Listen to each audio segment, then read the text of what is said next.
회사에서 행사가 있을 때마다 직원들에게 장기자랑 준비를 강요한다. 이사장, 국장, 직원들 앞에서 노래를 부르도록 강요했다. 직장 내 괴롭힘 맞습니까? 이거는 안 되죠. 직장 내 괴롭힘을 이제 이 직원들이 이제 근로자들 경우에는 직장 내 괴롭힘을 맞죠? 넘어서 상당한 정도로 이거는 고용노동부의 매뉴얼에도 이게 문제라고 이거는 직장 내 괴롭힘이라고 적혀 있어요. 예, 그렇습니다. 다음 PPT 한번 보여주세요. 그 다음 거. 임원들이 직원들에게 회사 창립 60주년 기념행사에서 가요를 개사해 회장님 찬양, 생일 축하 합창 공연을 강요했습니다. 이것도 직장 내 괴롭힘 맞죠? 강요는 안 되죠. 예. 네, 맞다는 거죠. 네. 다음 PPT 보여주십시오. 방금 읽어드린 거에서 임원을 경호처 차장으로, 회사 창립을 경호처 창설로, 회장님을 윤석열 대통령으로 바뀌면 경호처 직원들이 윤석열로부터 직장 내 괴롭힘을 당한 당사자가 됩니다. 어떻게 생각하세요? 이 점은 이제 자세하게 봐야 되겠습니다만. 이 점은 갑자기 일단 강요, 자세히 봐야 됩니까? 여기 의원님이 쓰신 강요라고 하는 것이 강요인지 이런 부분은 확인해야 되겠습니다. 아니 방금 아까 전에 이거 맞습니다고 하시더니 이거는 또 다시 봐야 되는 강요인지 봐야 되는 여부입니까? 이거 사실 대상이 바뀌었다고 해서 직장 내 괴롭힘의 법에 적용이 안 되는 건 아니지 않습니까? 그러니까 임원이 경호처 직원이 되고 회장이 윤석열이 된다고 해서 법의 적용이 바뀌는 건 아니잖아요. 그건 이제 그런 사실관계가 있느냐 하는 게 방금은 맞다고 하셨다가 또 다시 아니라고 하시니까 제가 말씀드린 거고요. 여기서 더 문제가 있습니다. 그 12.3 계엄 과정에서 윤석열과 그를 따르는 무리들은 경호처 직원들에게 더 심각한 직장 내 괴롭힘을 자행합니다. 문자 보십시오. 문자 보여주세요. 경호처 직원들에게 윤석열 씨가 본인의 체포를 막기 위해 무기를 사용하라고 한 지시한 상황에 대해서 실망감을 남겨줬다. 이게 경호처 직원이 보낸 문자입니다. 이게 언론에 나온 문자예요. 문제는 여기서 끝나는 게 아닙니다.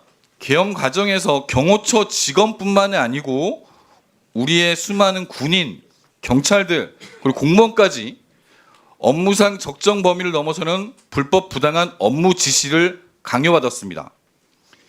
대통령의 정치적 목적을 위해서 물리력 사용을 강요받았고 실체를 알 수 없는 작전에 투입되고 외부의 적이 아닌 국민들과 대체해야 하는 상황이 됐습니다. 결국 본인이 계엄군이라는 불명예를 안고 평생을 살아야 하는 트라우마가 생긴 겁니다. 현재 수많은 군인, 경찰들이 윤석열이 초래한 이 참사를 수습하기 위해서 노력하고 있는 중이고요. 이런 상황은 직장 내 괴롭힘에 충분한 요건이 된다고 보는데 장관님 생각 어떠십니까? 사실관계에 대한 정확한 확인이 있어야 되겠습니다. 아까는 되고 지금은 안 되고 이렇게 말씀하시지 마시고요. 아까는 사실관계 확인 여부 얘기를 안 했잖아요.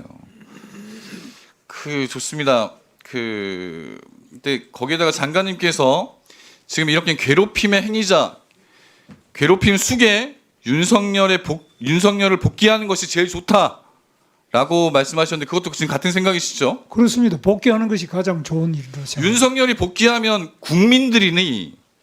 국민들과 공무원들이 또다시 계엄의 공포에서 떨어야 합니다. 이런 트라우마를 또 겪을 수도 있어요.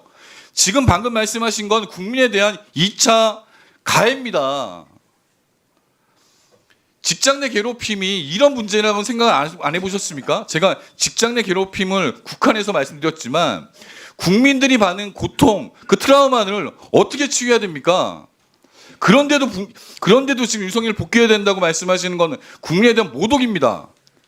대통령께서 국민의 투표로 당선되신 분인데 정확하게 어떤 잘못을 했는지 하는 것이 밝혀지기 전에 그렇게 일방적으로 규정하고 또 국민의 피해도 의원님께서 일방적으로 하시는 것은 정치적으로는 가능할지 몰라도 안 맞겠습니다. 그때는 잘못했다고 인정하실 겁니까?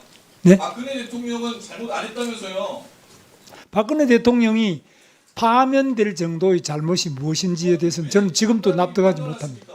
헌법재판소에서 판단한 걸 왜 장관님 스스로 판단하세요? 장관님이 그런 헌법 기관입니까? 헌법재판소의 판단에 대해서도 받아들일 수 없는 것이 있는데 박근혜 국무위원 자격이 있는 거라고 보세요? 박근혜 대통령이 만장일치로 파면돼야 될 하등의 근거가 없다고 생각합니다. 헌법재판소를 부정하는 겁니다. 기관을 부정하는 거예요. 부정하지 않습니다. 부정하신 거예요. 헌법재판소도 똑바로 해야 됩니다. 아니 헌법재판소 똑바로 하라고요? 자, 똑바로 해야죠. 김태선 의원님 정리해 주십시오.